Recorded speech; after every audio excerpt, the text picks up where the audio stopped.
Les aventures d'en Wilbur! Hola, sóc en Wilbur. Hola, hola.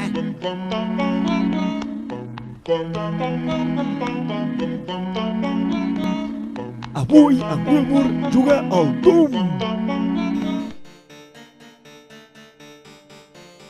Resulta que en Wilbur una tarda s'estava passant el Doom en nivell ultraviolència. Jugar al Doom el feia feliç, perquè jugar-hi significava estar immers en un món de solitud i terror. Viure aquella experiència falsa i violenta el motivava més que sortir al carrer i haver d'aguantar la gent. De sobte, però, la seva mare va aparèixer per la porta i li va dir que pausés el joc, que li volia dir una cosa. Fill meu, t'he fet una llista, has d'anar a comprar. Ell li va dir que se n'anés a prendre pel cul, que estava molt ocupat. Com goses parlar-li així a la teva mare? En Wilbur va insistir en que estava molt enfeinat i que si no deixava d'emprenyar-lo, la pegaria. Si no vas a comprar ara mateix, et castigo sense ordinador, mal educat. Davant de tal xantatge, no li va tocar més remei que capitular. De totes formes, ja trobaria el moment per venjar-se d'aquella bandarra. En Wilbur es dirigia cap al mercat amb apatia, enfadat amb el món que l'envoltava. Tenia ganes d'odiar i de matar.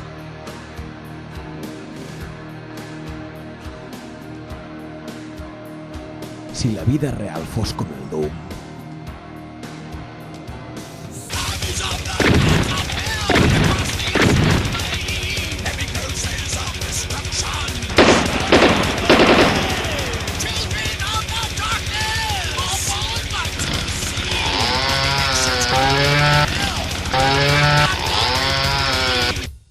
Però la vida real era la que era i en Wilbur va haver de seguir el seu camí.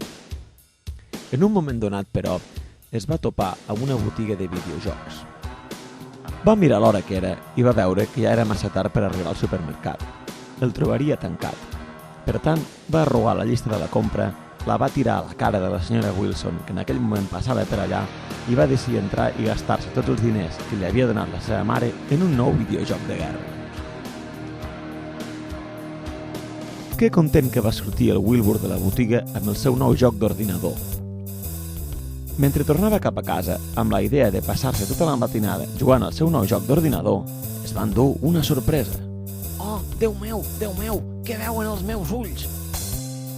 Sí, Wilbur, aquest és el camí cap als teus somnis.